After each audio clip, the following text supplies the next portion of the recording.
25-26ನೇ ಸಾಲಿನ 25-26ನೇ ಸಾಲಿನ 33ನೇ ಸರ್ವ ಸದಸ್ಯರ ಸಭೆಯನ್ನ ಇದನ್ನು ಯಶಸ್ವಿಯಾಗಿ ನಂದಿನಿ ಕ್ರೆಡಿಟ್ ಕೋಆಪರೇಟಿವ್ ಸೊಸೈಟಿ ನೆರವೇರಿಸಿದೆ. ಈ ಒಂದು ಹಂತದಲ್ಲಿ ಹಂತವಾಗಿ ಕಳೆದ 33 ವರ್ಷಗಳಲ್ಲಿ ತನ್ನದೇ ಆದಂತಹ ವಿಶಿಷ್ಟ ರೀತಿಯಲ್ಲಿ ಅದರ ಛಾಪನ್ನ ಮೂಡಿಸಿದೆ. ಮತ್ತು ಬೆಂಗಳೂರಿಗೆ ಅಷ್ಟೇ ಸೀಮಿತವಾಗಿದ್ದಂತ ನಂದಿನಿ ಕ್ರೆಡಿಟ್ ಕೋಆಪರೇಟಿವ್ ಸೊಸೈಟಿ ಇವತ್ತು ರಾಜ್ಯಾದ್ಯಂತ ತನ್ನದೇ ಆದಂತ ರೀತಿಯಲ್ಲಿ ಅದರ ವಿಶ್ವಾಸವನ್ನು ಗಳಿಸ್ತಾ ಹೋಗ್ತಾ ಇದೆ. ಹಾಗಾಗಿ ಈ ಬಾರಿ ಹಳೆ ಮೈಸೂರು ಭಾಗದ ಏನಿದೆ ಆ ಭಾಗಗಳಲ್ಲಿ ನಮ್ಮ ಬ್ರಾಂಚ್ಗಳನ್ನ ಶಾಖೆಗಳನ್ನ ತೆರೀಲಿಕ್ಕೆ ಈ ಸರ್ವ ಸದಸ್ಯರ ಸಭೆ ಒಪ್ಪಿಗೆ ನೀಡಿದೆ. ಹಾಗಾಗಿ ಆ ನಿಟ್ಟಲ್ಲಿ ನಾವು ಇವತ್ತಿನ ಆಡಳಿತ ಮಂಡಳಿ ಸಭೆ ನಿರ್ಣಯ ತೆಗೆದುಕೊಂಡಿದ್ವಿ.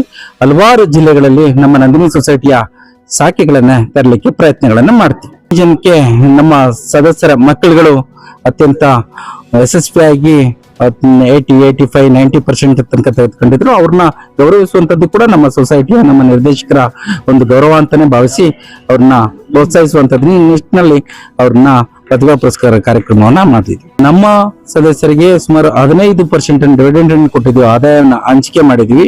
ಅದು ನಮ್ಮೆಲ್ಲ ಸದಸ್ಯರಿಗೆ ಖುಷಿ ಕೊಟ್ಟಂತ ವಿಚಾರಗಳು.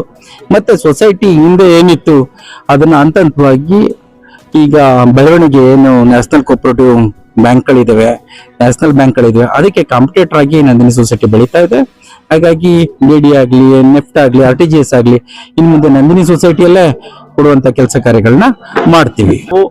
ಈ ಸಹಕಾರಿ ಮನೋಭಾವನೆ ಏನಿದೆ ಬೇರೆಯವ್ರಿಗೋಸ್ಕರನೇ ಮತ್ತೆ ಎಲ್ರಿಂದ ನಾವು ನಮ್ಮಿಂದ ಎಲ್ರು ಅನ್ನುವಂಥದ್ದು ಏನಿಲ್ಲ, ಎಲ್ರಿಂದನೇ ನಾವು ಅನ್ನುವಂತ ಒಂದು ಭಾವನೆಯನ್ನ ಮನಸ್ಸಿನಲ್ಲಿ ಇಟ್ಕೊಂಡು ಈ ಕೆಲಸ ಕಾರ್ಯಗಳನ್ನ ಮುಂದುವರಿಸ್ತಾ ಇದ್ವಿ, ಮಾಡಿದೀವಿ, ಮುಂದೆ ಮುಂದುವರಿಸ್ತಾ ಹೋಗ್ತೀವಿ.